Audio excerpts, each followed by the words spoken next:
परमेश्वर के दैनिक वचन।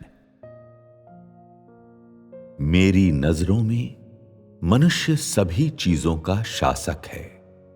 मैंने उसे कम मात्रा में अधिकार नहीं दिया है।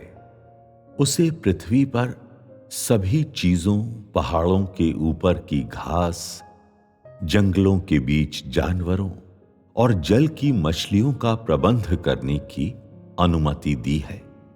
फिर भी इसकी वजह से खुश होने के बजाय मनुष्य चिंता से व्याकुल है। उसका पूरा जीवन एक मनस्ताप का और वह यहां वहां भागने का और खालीपन में कुछ मौज मस्ती जोड़ने का है।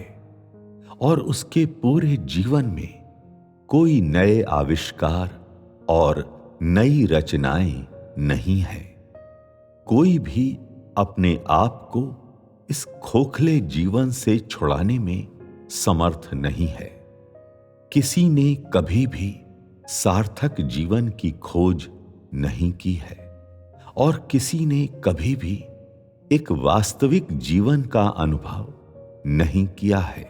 यद्यपि आज सभी लोग मेरे चमकते हुए प्रकाश के नीचे जीवन बिताते हैं, फिर भी वे स्वर्ग के जीवन के बारे में कुछ नहीं जानते हैं।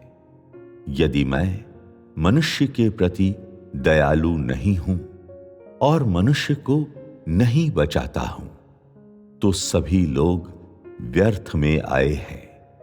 पृथ्वी पर उनके जीवन का कोई अर्थ नहीं है और वे व्यर्थ में चले जाएंगे और उनके पास गर्व करने के लिए कुछ नहीं होगा। हर पंथ, समाज के हर वर्ग, हर राष्ट्र और हर संप्रदाय के सभी लोग पृथ्वी पर खालीपन को जानते हैं और वे सभी मुझे खोजते हैं और मेरी वापसी का इंतजार करते हैं। फिर भी जब मैं आता हूं तो कौन मुझे जानने में सक्षम है? मैंने सभी चीजों को बनाया। मैंने मानव जाति को बनाया और आज मैं मनुष्य के बीच उतर गया हूं। हालांकि मनुष्य पलटकर मुझ पर वार करता है और मुझसे बदला लेता है। क्या जो कार्य मैं मनुष्य पर करता हूं वह उसके किसी लाभ का नहीं है? क्या मैं वास्तव में मनुष्य को संतुष्ट करने में अक्षम हूं? मनुष्य मुझे अस्वीकार क्यों करता है? मनुष्य मेरे प्रति इतना निरुत्साहित और उदासीन क्यों है? पृथ्वी लाशों से क्यों भरी हुई है? क्या वास्तव में संसार की स्थिति ऐसी ही है जिसे मैंने मनुष्य के लिए बनाया था? ऐसा क्यों है कि मैंने मनुष्य को अतुलनीय समृद्धि दी है, फिर भी वह बदले में मुझे 2 खाली हाथ प्रदान करता है? मनुष्य मुझसे सचमुच में प्रेम क्यों नहीं करता है?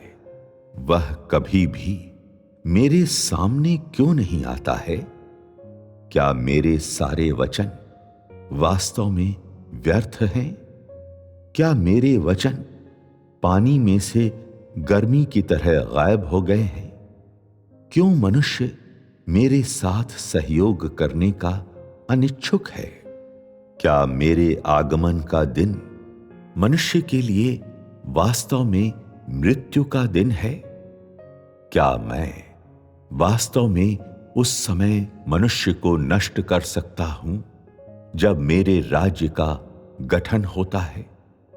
मेरी प्रबंधन योजना के दौरान क्यों कभी भी किसी ने मेरे इरादों को नहीं समझा है? क्यों मनुष्य मेरे मुंह के वचनों को संजोने के बजाय उनसे घृणा करता है और उन्हें अस्वीकार करता है।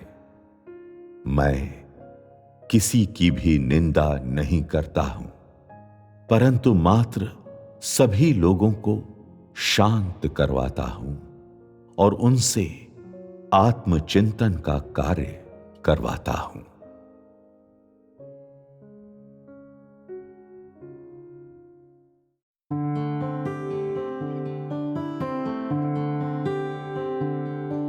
ईश्वर ने हर चीज बनाई, इंसान बनाए, और आज वो लोगों के बीच आ गया है। पर इंसान उस पर वार करे, बदला ले, क्या ईश्वर के काम से उसे लाभ नहीं? क्या वो उसे संतुष्ट नहीं कर पाता? इंसान ईश्वर को नकारता क्यों है? इंसान इतना रूखा, उदासीन क्यों है? धरती लाशों से ढकी क्यों है? क्या ईश्वर की बनाई दुनिया की हालत ये है? जिस इंसान को वो इतनी संपदा देता, उस इंसान के हाथ उसके लिए खाली क्यों है?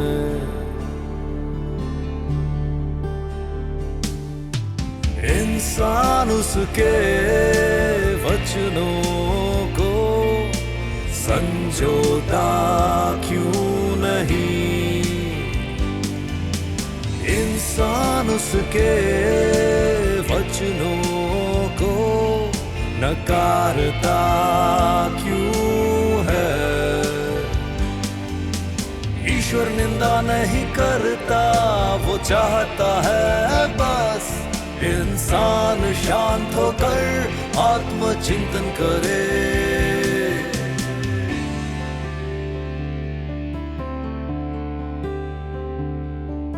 ईश्वर ने सब चीजें बनाई, इंसान बनाए, और आज वो लोगों के बीच आ गया है। पर इंसान उस पर वार करे, बदला ले, क्या ईश्वर के काम से उसे लाभ नहीं? क्या वो उसे संतुष्ट नहीं कर पाता? इंसान ईश्वर से सच्चा प्रेम क्यों नहीं करता? इंसान कभी उसके सामने क्यों नहीं आता? क्या बेकार हो गए उसके सारे वचन? क्या पानी से ताप की तरह गायब हो गए उसके वचन? इंसान उससे सहयोग करने को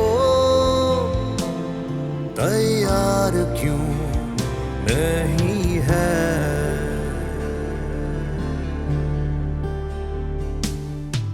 इंसान उसके वचनों को संजोता क्यों नहीं?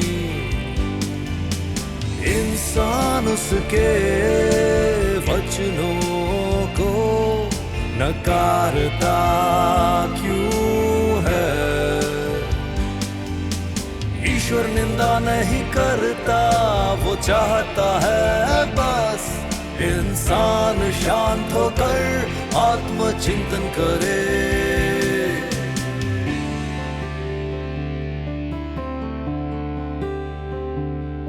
क्या ईश्वर का दिन इंसान की मौत का पल है? क्या ईश्वर कर सकता उसे तबाह ईशराज्य बनने पर? उसकी प्रबंधन योजना के दौरान किसी ने भी समझी क्यों नहीं इच्छा उसकी?